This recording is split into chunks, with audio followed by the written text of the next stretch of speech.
everybody, here it is. Day 9. Day 9 of 22. We're talking about veteran suicide. 22 every day taking their own lives. 22 every day or more. Uh, it's awful. Well, let's take a minute and really think about that. That's 22 men and women who, out of their heart and their ideals, decided that they wanted to put their life on the line, their life on a hold, their family to the side, and not in a dismissive way, but decided that the needs of our nation were greater than their needs. And they were willing to sacrifice time with their family, whether that was husband, wife, kids, brothers, sisters, mom, dad, doesn't matter. You know, I don't personally feel anybody gave less than anybody else simply because of their family structure. These are men and women who said, you know what? I'm willing to leave all of that behind for a span of time, an unknown span of time in a lot of cases, to go do what I need to do to defend this nation and defend the people of this nation. You, me, your children, your family, your siblings, your parents, your loved ones. And they come home and they find themselves in situations where maybe they can't find a job, maybe they've lost their house, maybe their family has moved on. You know, I distinctly remember when we were returning from deployment, there were a lot of briefings on, hey, while you were away for this year, in your mind, your life at home was kind of on pause. But the reality is, it kept going for everybody else who stayed behind. So you get a lot of men and women returning home expecting a certain life, only to find it has moved on. You know, I mean, it could be something as simple as your children are a little older to, hey, your spouse has moved on. Maybe your parent has passed away. You know, any number of things that you did not think of, that you don't plan on, that you don't expect when you make that commitment. You know, you in your mind, you know, incorrectly, you know, I think you tell yourself, oh, I'm going to go away, I'm going to come home, things are going to be just the way they were. And they're not. They never are. And I think that's another thing a lot of people returning home struggle with. And I think today I want to talk a little bit about how do we get past that? You know, whether it be life moving on, whether it be the dark memories you might bring home, whether it be guilt for what you've done, or guilt for surviving, or guilt for what you haven't done. Whatever the case may be, everybody's weight is different. But at the same time, everybody's weight is a little bit the same. Because we've all had those experiences. Those of us who have served, all of us veterans to a certain degree share a lot of those same experiences, or somebody does. And I think we tend to disassociate and alienate ourselves. We get out. And particularly if it was a bad experience, we want to disassociate from that experience, which means then we push aside and alienate those people who we feel would actually understand us. And then we close that off. And we accept the fact that no one's going to understand, so I'm going to bury it deep inside, and it just festers. Obviously, something that would really help: communicate, talk to somebody. Don't write those people off. Don't write off the men and women you served with. Nobody is going to understand what you've been through more than the people who went through it with you. And I know that's hard because one, we either A, maybe we disassociate with that, like, hey, I want to block that part of my life out, or we just get caught up in trying to reestablish that life back home, that we kind of let it fall into our past and forget about it. I mean, we do that as humans just in general. I mean, I'll be honest, I can't tell you anybody I went to elementary school with that I'm still in communication with. I mean, realistically, there's only a couple of people from high school I communicate with at all. And most of those are people who I stayed in contact with the whole time since. And even then, I'm not as in contact as I should be. So we tend to move on. But the problem is sometimes in moving on, we lose those people who can help us get over what that was. So if you're struggling, maybe that's your answer. Maybe if you don't think there's somebody currently in your life that you could reach out to, break open that address book. Facebook has been phenomenal for people's ability to reach into the past and pull those people to the present. Try to find those people. Maybe there is somebody who you can talk to and feel comfortable talking to. Things that I think have helped, with my own struggles in life. I mean, there are a couple big things, obviously, that have helped me get through my darkest hours. Love. I mean, and I know that might be the problem for a lot of people, is the feeling that they don't have love anymore. Maybe love that is lost, love that has left them. But don't give up on love. If that has moved on, then you need to move on, but don't close your heart to the fact that there is somebody out there who does or will love you one day. And I know that comes across as a little cinematic, a little romantic. And in all honesty, prior to my deployment, I was definitely a guy who didn't believe in it until I came home and met my wife, changed my life. Hey, I now believe in love. And I think that's something that means something to a lot of people. And I think that's a great way of helping yourself through a lot of your struggles, is turn to that person or persons. I don't know your lifestyle. Maybe there are multiple people that you love in this life, and that's wonderful. And I think that's the other thing, is embrace all forms of love. Don't restrain yourself or your heart. Maybe you've come home and discovered that the kind of love you're looking for isn't what you thought it would be in your younger days, and you need to search that. Just be true to yourself in that regard. And what I mean by that is, maybe you've discovered you're gay, you're bisexual, you're transgender, whatever it is you're discovering about yourself. Maybe you're polyamorous. I don't know. Whatever these things are that you are experiencing and that you are feeling, don't hide them and allow that to add to the weight of the other dark traumas you're experiencing. Instead, use that love, whatever source it is, and with whomever it is, as your way of finding your light in your darkest hours.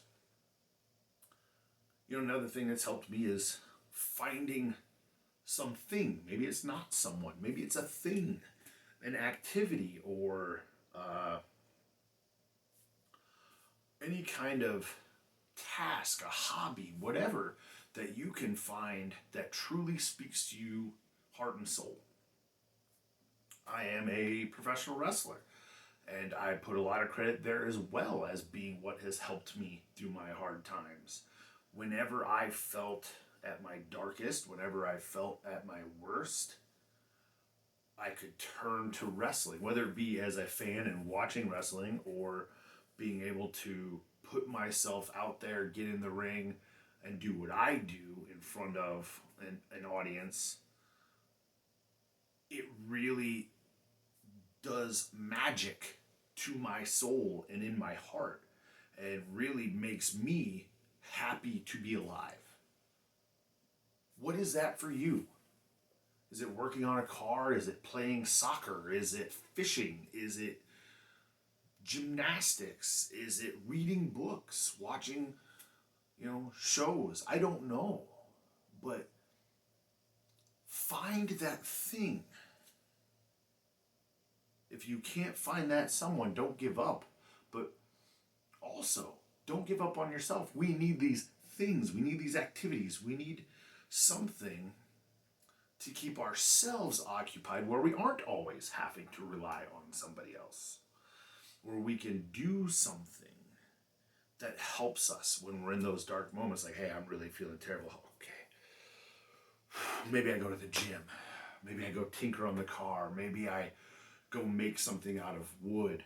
Or a couple years ago myself, I had surgery on my wrist. Couldn't wrestle, couldn't go to work, couldn't go to the gym. I couldn't do any of the things I love doing. I couldn't do any of the things that I felt defined who I was. And it put me in a real dark place.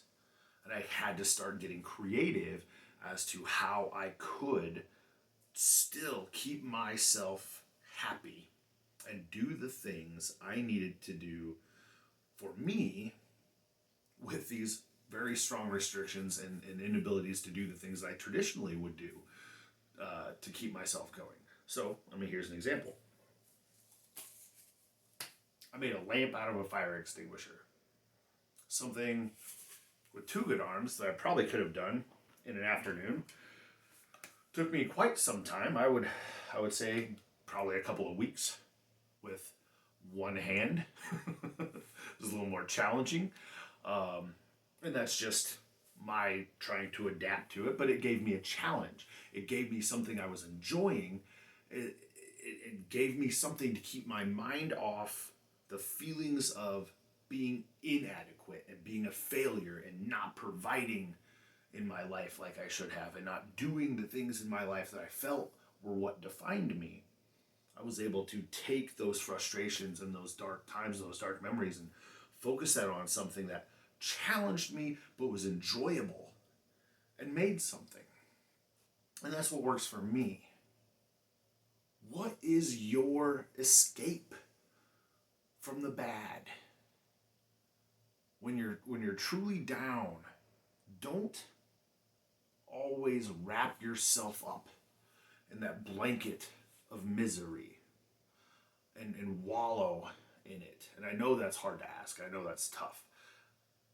Try to find something where you can escape for even a few minutes, because those few minutes then build into a few hours, into a few days, into a few years, and the next thing you know, you have this life that makes you happy. Surround yourself with the people who make you happy. And if people move on in your life, accept that. And again, it's tough because I've been there. It's tough to accept that sometimes, but don't allow what you might feel as rejection and failure to define you. Instead, treat it as an opportunity to find those who you may be better suited for.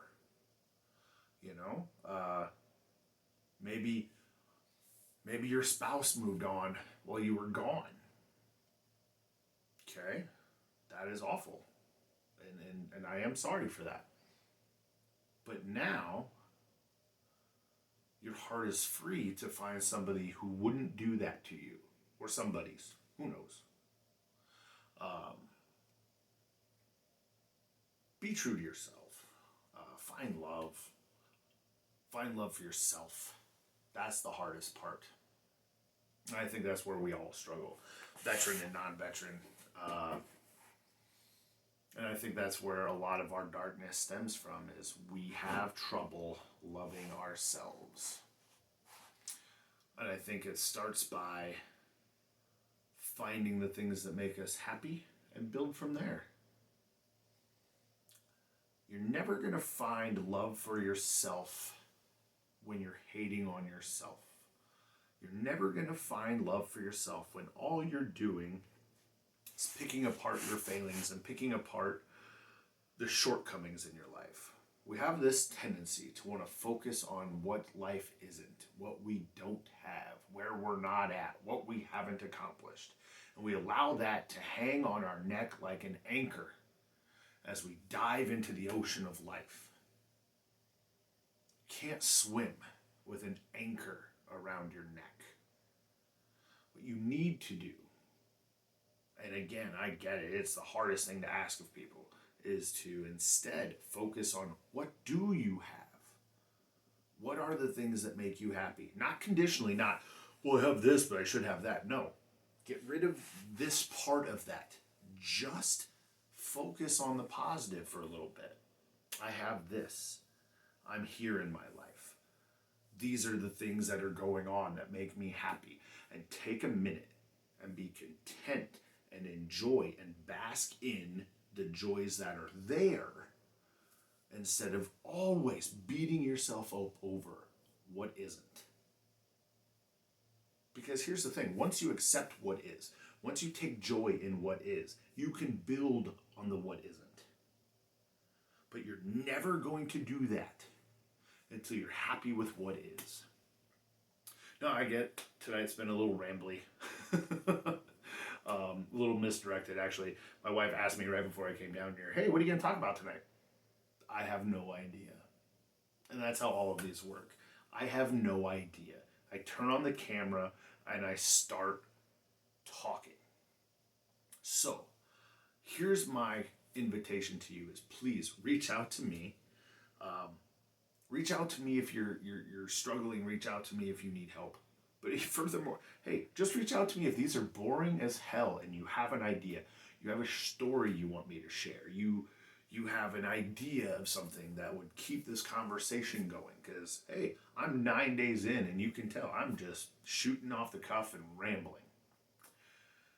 And I don't want to push everybody to the point of, okay, it's another one of his videos. Scroll, move on. I'll share it. I want to engage in this conversation. I'm going to continue engaging in this conversation because it's a very important conversation. That's why we're raising money for Mission 22, because we want to end veteran suicide. 22 plus a day is too many. 1 a day is too many. I want to get to 0 a day. Now, I know that's a lofty goal, and some people will say an impossible goal, but it's a goal. And it's a goal we should all have.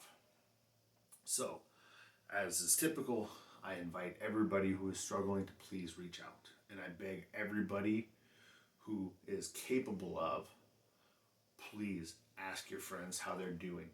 Be an ear to listen. Be a shoulder to cry on.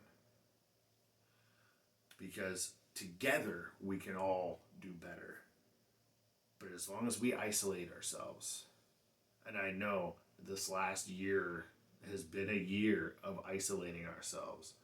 Even if you're not a veteran, you're struggling right now. Mental health is at its worst. I have no doubt in my mind suicidal thoughts are higher than they've probably ever been, because we feel alone and isolated. You are not alone, no matter how much you feel that way. Everybody feels that way, and that's not to diminish your feelings. That's to tell you, please reach out. People will understand. People do want to hear from you. Please put the gun down. Put the pills down. Put the knife down. Whatever it is, we want you here. All right, so a little bit different background. We're in my shop, actually, in my basement. The reason being is tonight's push-ups, we're going to do a little different. I am integrating a piece of equipment. This is called a TRX, and I'll show it to you better here in a second. A TRX is a suspension-based exercise system. It was actually created by a military man. It was created by a Navy SEAL, as I understand it, out of what is essentially cargo strapping. And the reason being was to allow his team members to be able to work out in any environment. If you're out in the woods, throw this thing up on a tree, you're good to go. You're in a submarine, strap this up somewhere, you're good to go. I got it hanging from a I-beam in my basement. And it allows you to use your own body weight to act as weight like you would use in a gym. More so than you can do, say, just doing traditional push-ups, or you can do rows, you can do a million other things. I am also TRX certified, and I've used it for conditioned athletes, elderly who struggle to move, people who have had some sort of sports injury or surgical procedure where they're still in that delicate phase of rehab. It's a fantastic piece of equipment. If you've never used one, I suggest you maybe go to your gym, see if they have some, or you can purchase them online. They're not super expensive, and they're a fantastic investment that allow you to work out absolutely anywhere. I'm going to demonstrate today the TRX chest press or suspended push-up. So as we can see, you've got straps with handles.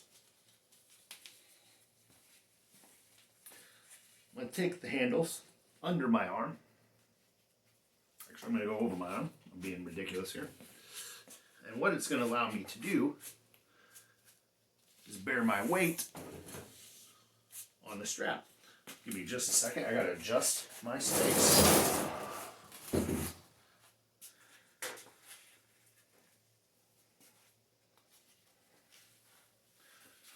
How many of these 22 push-up videos have you seen where somebody actually had to physically slide a door out of camera frame? All right, here we go. 1, 2, 3, 4, 5, 6, 7, 8, 9,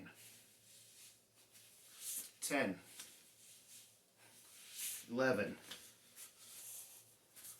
12, 13, 14, 15, 16, 17, 18, 19, 20, 21, 22. Tell you what, that was not my best choice, given that recently carried a ridiculous number of cinder blocks up 4 flights of stairs onto a roof. Numerous trips. But you know what? I'd rather experience that discomfort every day than hear of another veteran taking their life. 22 a day. Saddens me. Should sadden every one of us. Because I think deep down every one of us has had dark thoughts. Every one of us has probably thought, hey, it'd just be easier. Hey, I'm going to throw in the towel. But we didn't. And when we do that, I feel like we kind of take it upon ourselves, or we should rather, to be there for the next person who goes through that struggle, because you never know. Things always come back around. Maybe then that person will be there when you need them most. So again, reach out if you need help. And if somebody reaches out, give them help. 22 every day. Let's make it none.